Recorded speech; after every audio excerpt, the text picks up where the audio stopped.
Before we start this video, you know, I know I have no audience, but might be couple people out there who somehow come across this video. I want you to write down your identity. It can be a comment under the video, just a note on your phone, whatever. And what does identity mean? That's up to you, right? Just write it down instinctively. Someone says, tell me your identity. You got 30 seconds. Write it down. Whatever comes out, okay? I was thinking about the purpose of identity. Sexuality came up in a discussion, and it was relevant for me to mention that, technically, I'm gray sexual, right? If you don't know what gray sexual is, I don't know. It basically just means someone who is really only into sex in a pretty limited amount of contexts. So for me, basically, I need to feel connected to someone emotionally for me to even want to have sex with them. And even then, it's not really a big desire of mine. I'll do it and it can be fun, but I remember describing it to someone many years ago, and I'm like, fuck, I would rather go dunk basketballs on trampolines than fuck someone, right? And that's even the case when there's an emotional connection, right? So I mentioned that in the discussion because it was relevant. But then I kind of thought later on, I was like, shit, I would never actually identify as gray sexual, because it kind of feels like something that is only relevant if it comes up in a discussion. It's not omni-relevant, And it got me thinking, well, why? For some people, it is a part of their primary identity. Some people's, they do identify, number one, as asexual, or gray sexual, or demisexual, or aro-ace, or aromantic. I was like, well, I don't. And the question just came to me. It's like, well, what is the purpose of identity then? What is the framework behind why we choose certain things to our identity and other things we don't? And then it's like thinking about, okay, here's how we do it, but then it's like, what is the best way to do it? What is the purpose of identity? So I kind of had this idea just jolt into my mind. I was like, you know what? Maybe identity is just about presenting ourselves to attract the people we want to attract. It's like, I'm not interested to connect with someone just because they're gray sexual.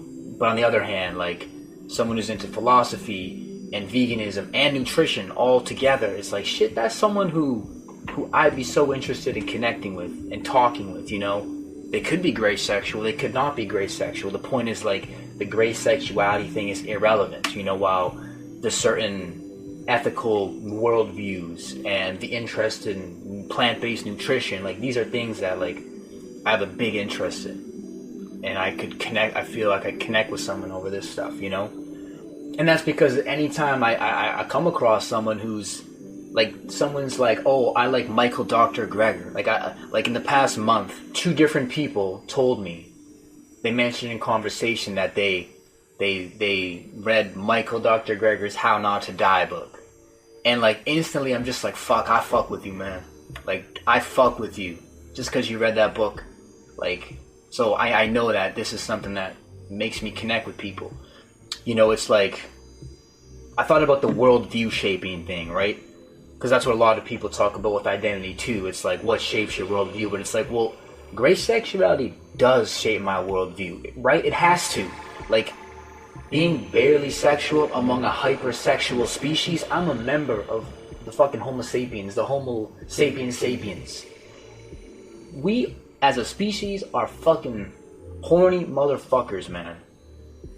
And, come on, sex is everywhere. People want it from you. That's how a lot of people connect, right? And it's everywhere in the media, and shit, being a man, there's always conversation about fantasy sex, you know, the ladies you've been fucking. Like, that's a normal thing guys talk about. You know? So, of course, it shapes my worldview. You know? Of course, there's like a thing where it's like, this shit doesn't interest me at all. You know what I'm saying? When people talk about it. So, you know, it's like, of course, it's going to shape my worldview and how I view other people's behavior and, you know, certain blind spots of not really being able to fully connect with someone and understand them. Right? So of course that, like, it shapes my worldview a lot. It doesn't it doesn't really predict compatibility, you know, and I think that's the crux of it all. It's like, because like, what is the purpose of identity? Like, is it just descriptive? And if it's just descriptive, what's the purpose of the description? What's its function? What does it do? And what does that description include? Like, there's a million things about us that we could include in a description of ourselves. I mean, you're telling me that you couldn't write, I don't know, at least a 1-page essay on things that could describe your life and your worldview. I mean, we could all do that. Many of us could do fucking 100 pages. Like, is identity just the top 3 terms that describe your worldview or your experiences? Things that shaped your life? I mean, like, I don't know. Like, being someone who used to have pretty fucking severe facial dysmorphia as a kid, that shaped my worldview so much. And I carry those lessons and those experiences with me every day. But I don't identify as an ex-facial dysmorphia sufferer. Why? Because it doesn't seem like it would predict compatibility at all. You know what I'm saying? Well, I think that's my rational response right now. But I think, like, my original response, like, you know, a week ago, why don't you identify as that? I think it's just because it's not something people tend to identify as, obviously. But thinking about it in this sort of, you know, this new way of looking at identity, which I'm going to drop the term for real soon. Maybe it's a stupid term. Maybe it's badass as fuck. I don't know. You know, because now I view it like, well, it doesn't predict compatibility. It might predict, like, some type of relatability. Like, if someone, you know, suffered through facial dysmorphia, it's like, okay, you know, we could have a conversation, we could learn from each other and share experiences, but relatability is different than long-term compatibility, you know, because it's like, how many conversations can I have with the same person about facial dysmorphia? You ever play Mario 64? Fucking epic game. You know, you don't have enough stars to go to Bowser and you keep walking up those stairs and they never fucking end. In my opinion, this discussion about facial dysmorphia, it ends pretty soon. But, you know, something about, like, inner world exploration, that shit's never ending. Something about, like, animal ethics, that shit's never ending. It's a never ending staircase. And so I think, like, a lot of the things I'm going to talk about later in this video, about things that are, like, what I would now consider a part of my new type of identity, would be things that are never-ending staircases. They don't run out. You know, and I guess I'll drop the term right now. You know, it's like, I'm seeing the purpose of identity right now, not as taxonomy, you know, not a biography, but as a magnet. So, magnet identity. I don't know, is that a badass term or is that silly? You know, maybe it doesn't roll off the tongue, but we're going to roll with it for now. The magnet identity. Not a taxonomic identity. Not a biographic identity. A magnet identity describes the purpose. Because we're trying to be a magnet towards people who would be magnets to us, you know? Like, I don't care if someone's gay, straight, bi, pan, ace, or anything in between. Right? If they're into exploring their inner world through psychedelics or music or hyper-analytical discussions about our emotions and experiences, our fears, anxieties, our loves, our desires, you know, but they're also rational and hyper-analytical, fuck, man, that's someone I'm going to connect with heavily. You know, it's like, if you're like that, come talk to me. Leave a comment. I don't give a fuck. You know, communicate with me if you want. Like, because I would love to hear some of your obscure or fringe ideas and thoughts, you know. Race don't matter, hairstyle don't matter, sexuality don't matter, your fitness level doesn't matter. Even though I love fitness myself, it's not, you know, it's not really on that same wavelength that I feel, you know, the inner world exploration type of shit is, or sharing your experiences and emotions candidly, you know what I'm saying? Alright, but then I kind of wondered, like, does identity expression always come down to who we want to connect with? Like, do we do this just subconsciously? Am I just reinventing the wheel here with this freaking magnet identity bullshit? You know, I was really thinking that for a brief moment. I was like, fuck man, it's just me rambling about nothing. But then I kind of thought, like, when I was younger, you know, I remember my identity, like the way I would identify online, like in all the bios, right? On my Reddit, Twitter, all that shit, right? On the bios, I would write hip-hop producer, right? And then I was thinking, like, okay, well, I know what it was like to be me when I was, I don't know how old I would have been then, 18, 19, 20, 21, 22, I don't know. Quite a long time ago. And it's like, well, yeah, I did make hip-hop music. I made, well, instrumentals, right? I did that. But that's not the reason why I put it down. Because again, description, right? It's like, well, I could also have described that I was an ESL teacher. I didn't put that shit down. You know, I could have described that I loved eating fucking beans. I didn't put that down. I put I was a hip-hop producer down. So why? It's not just a description. There's a reason, right? So I'm like, well, I know the reason I put it down. Because I thought it made me look fucking cool and interesting and unique. Like, damn, this guy, like, because what propels me to make music, I can't speak for everyone in the world, but it's like growing up, you know, you kind of view musicians with this type of aura. Maybe most people don't view musicians that way, but it's like I wanted people to view me with that type of aura. You know, it was obviously it was pretty egocentric or a little narcissistic, more than a little narcissistic, but, you know, that's the genuine reason why that's how I would identify.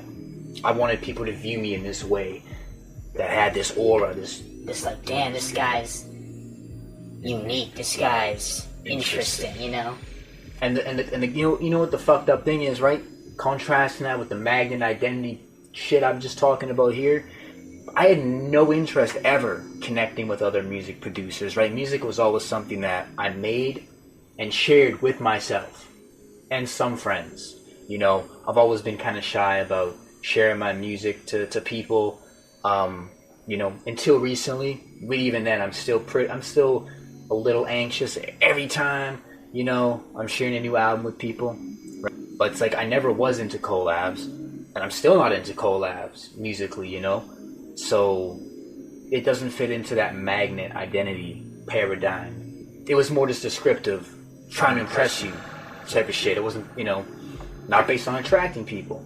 Whereas now, if I put music as a part of my identity, or in that magnet identity, it would be more about like, well, this is why I make music, and this is how I want my music to make me feel and others feel, right? Which is deeply introspective and emotional, inner journey type shit, you know?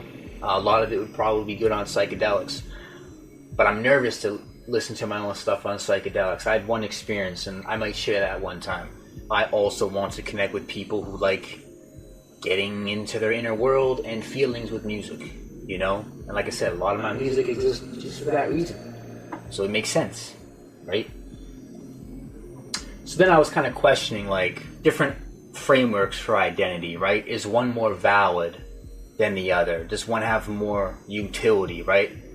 It's like, that's kind of why I'm exploring this and making this video in the first place, you know? It's because, like, I don't know, when I look at my younger self and the identities that my younger self had, you know, again, it was mostly me sharing traits that I thought were the most interesting about me, you know, or cool about me or whatever, you know what I'm saying? Things that maybe set me apart from other people, made me more, describe me in a more unique type of way. But it was never based off of things I would be able to, or wanted to connect with people or resonate with them on, right? It was never about connection. So, you know, when people say identity should reflect who you are, it's like, I don't know, it sounds obvious. Like, of course identity should reflect who you are, but maybe that's just facile. Maybe that's just a facile way to describe what identity should be or is. I don't know, but this is only me grappling my own relationship with identity. Maybe this doesn't resonate with a lot of other people. Maybe identity should reflect who you are is really what makes people and their relationship with their identity feel whole and complete. For me, it doesn't. And I don't feel like there's a purpose in that. But again, this is just my life through my lens. Again, I'm sort of trying to reframe my identity as a tool for connection instead of a label or a description. Because like going back to that again, you know, identity should reflect who you are. It seems so vague because it's like, who am I? There's thousands of traits. Which traits do I decide to identify with? And even if we could succinctly say, this is who I am, these are the traits that encompass who I am most holistically, it's like, for what? To seem interesting? I don't know. That's what my younger self did. And now I kind of look at that framework as low utility, you know, an inauspicious framework of identity. That's what I would describe that shit as right now. Me reflecting on my young self. Not anyone else, because again, we all have different inner experiences. You know, for some people that might be the perfect framework, but for me, it never fully sat well, and I'm kind of just fully or more deeply understanding that now and sharing this exploration and some of these thoughts I've been having along the way in the form of this video. Hoping that some of you relate to this and it can be helpful for some of you and living a better life. You know, if you're watching this video, you could probably already tell I'm a fucking hyper analytical person. And as such, I would include this hyper analyticalness a part of my magnet identity because I want to connect with people who are hyper analytical themselves. I love hearing hyper analytical people speak. Or just people who appreciate hyper analyticalness, because some people aren't hyper analytical themselves, but they really appreciate other people who are hyper analytical. You know, they ask a lot of questions and stuff like that. But, you know, because a lot of people, they don't actually like the hyper analyticalness. Some people view it as people overthinking unimportant things. And that's okay, you know, you're allowed to view it like that. I'm not here to debate, you know, whether hyper analyticality is the fucking best way to live life. It's like a compatibility filter. If you don't fuck with hyper analyticalness, then, you know, maybe I'm not the best person to connect with, at least on, you know, themes of the mind. We might like playing fucking basketball together still. So like to succinctly describe the magnet identity, I would say it's the curated subset of traits, values, behaviors, and interests that maximize finding people who you can share meaningful connection with. I think that's pretty badass sounding. And then people can find you, right? It's like, that's the point of the magnet, right? It's like, this is my fucking magnet identity. If you resonate with this, reach out. If you want, if you're feeling social, we can connect. Let's connect. So then it's me thinking like, oh, how do we create this? You know, it's like I have this idea here, you know, identify to attract people who would be able to connect with you in a sustained way. Again, going back to that, you know, Mario 64 staircase analogy. It's like, here's some facts about me, right? It's like, number one, I'm Canadian. Number two, I like dancing at raves. Number three, I like ice skating. But really, only one of those things is something that would really make me connect with someone else on like a stronger level, and that one's dancing at raves, because it's one of my favorite like activities to do, you know? Like, I love skating too, but it's not really on the same level to me as like dancing at raves, and I don't really know why. I haven't explored that, you know, but it's just something that just is true, you know? It's like going back to what I was saying about like people who know Dr. Michael fucking Greger, you know, it's like when I see someone like dancing heavy at a rave, you know, like they're really free of anxiety and they're just like fucking flowing with the music in whatever way they feel, it's like I instantly feel this connection with that person and this respect and comfort about who they are. You know what I'm saying? It's, to me, it's like when I see someone dancing so fucking freely, it could just be in public, right? It doesn't have to be at a rave, but just in public, right? It could be at a club, at an event, right? I say rave because that's my favorite type of thing to dance at, but like it could be a club, it could be any music festival, like, you know, anywhere where someone might dance, right? A bar, and I see someone dancing so freely, I'm just like, damn, like that person just gives me, I just feel so like comfortable knowing that this person is here, if that makes sense. I don't get that feeling with someone skating, you know, despite I fucking love skating. So I guess it's like we have to like accrue a list. Is accrue the right word there? I don't fucking know.